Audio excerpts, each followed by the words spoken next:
Ming, we had the economics of Charlie McCreevy, when I have it, I spend it, and we went from boom to bust. You must welcome this.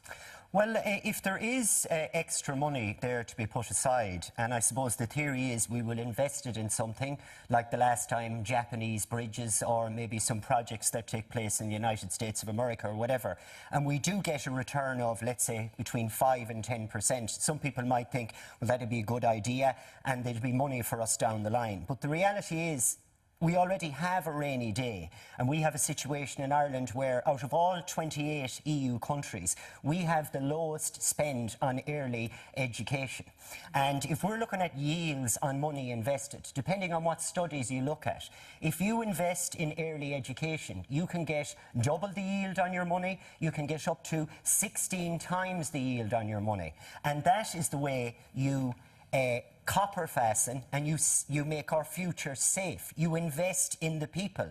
Likewise in obesity, if we invest in tackling that problem now, we'll get far better yields and a far better benefit for society, both financially and mentally and physically and health-wise, than we ever would in investing in random bridges in Japan or other places around the world. So if we have money to invest in the future, we should be investing it in that. The best investment of all, in us, and the best return. The committee that I chair, the Children and Youth Affairs Committee, we're holding hearings on childhood obesity right now. It's an incredibly important subject, and putting investment into that and, of course, into early childhood education is of paramount importance.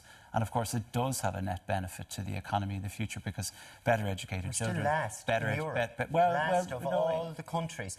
Can you imagine in the morning if an average... imagine in the morning if an average family sat down and said, we're going to start saving, and one of the kids goes, well, Daddy or Mammy, how are you going to do it? Well, we don't have any surplus at the moment, but what I'm going to do is I'm pulling you out of school.